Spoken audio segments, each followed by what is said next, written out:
The Path of Focus, Buddha's 10 Teachings on Concentration, Chapter 1. The Seeker's Journey begins. A young man named Arjun wandered through the dense forests of India, troubled by his restless mind. He had tried everything, reading scriptures, practicing rituals, and seeking advice from scholars, but his thoughts were scattered. His life felt aimless, and he yearned for clarity.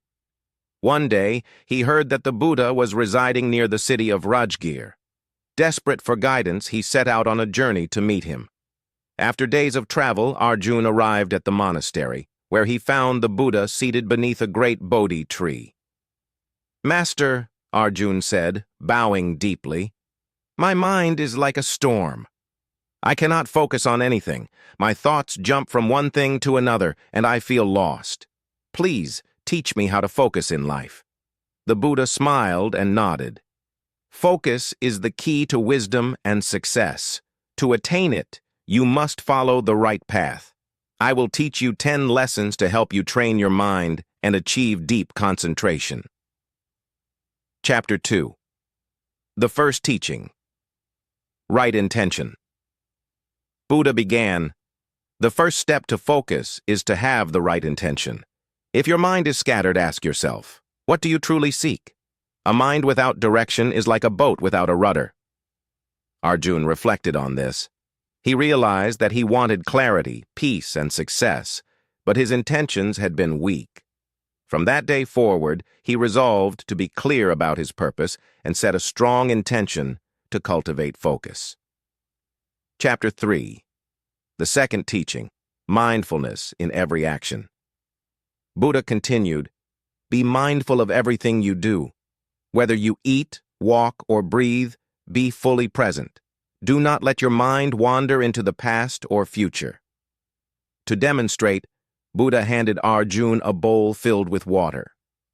"Walk around the monastery with this, but do not spill a drop." As Arjun walked carefully, he realized that he had to give his full attention to the bowl. When he returned, Buddha smiled. "See? When you focus completely, there is no room for distractions." From that day, Arjun began practicing mindfulness in his daily activities, and he felt his mind becoming more present. Chapter 4. The Third Teaching, Control over Thoughts.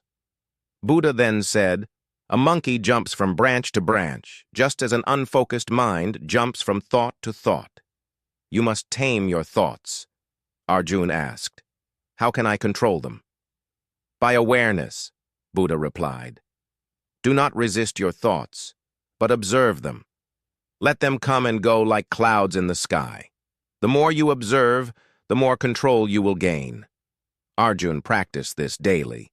Instead of fighting his distractions, he simply observed them without attachment. Slowly, his thoughts became calmer. Chapter 5. The Fourth Teaching, The Power of Breath. Buddha said, "Your breath is the bridge between your body and mind. Whenever you feel distracted, focus on your breathing." He instructed Arjun to sit quietly and follow his breath. Arjun found that the simple act of breathing in and out calmed his mind. He learned that whenever he felt overwhelmed, returning to his breath helped him regain focus. Chapter 6. The Fifth Teaching, Simplify Your Life.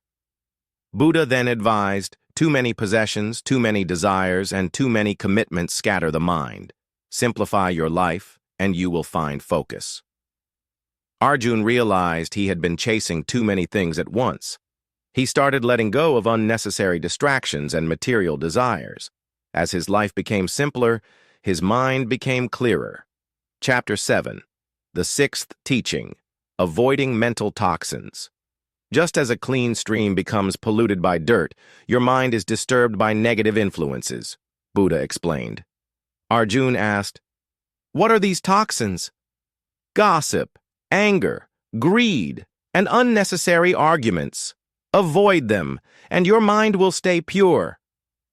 Arjun started being careful about what he read, listened to, and engaged in. He noticed a significant improvement in his ability to focus. Chapter 8. The Seventh Teaching, Discipline and routine. Buddha said, "A wandering mind is like an untamed horse. Discipline gives it direction." Arjun learned that setting a routine helped him stay focused. He began waking up early, meditating, and dedicating specific times for study and work. Slowly, his concentration strengthened. Chapter 9. The Eighth Teaching, Patience and Persistence. Do not expect instant results, Buddha warned. Focus is like a seed. You must water it daily before it grows into a strong tree. Arjun had often given up when he did not see quick results, but now he understood that persistence was key. He committed to steady practice, even when progress seemed slow. Chapter 10. The Ninth Teaching, A Purpose Greater Than Yourself. Buddha said, "If your purpose is only for yourself, your motivation will fade. Find a higher goal, one that serves others." Arjun reflected and realized that he wanted to help others who struggled with focus and inner peace. This greater purpose gave him renewed energy and concentration. Chapter 11.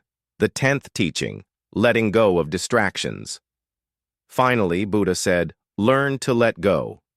Distractions will come, but do not hold on to them. Treat them like passing clouds." Arjun learned to detach himself from unnecessary worries and temptations. With practice, his focus became unshakable.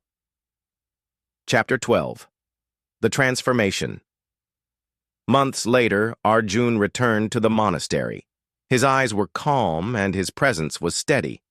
"Master," he said, bowing deeply, "my mind is no longer a storm. I feel clarity and purpose." Buddha smiled. "You have walked the path of focus. Now go and share this wisdom with others." With deep gratitude, Arjun left to teach others what he had learned. His life, once scattered, was now filled with clarity and direction. And thus, through the Buddha's 10 teachings, he discovered the true power of focus.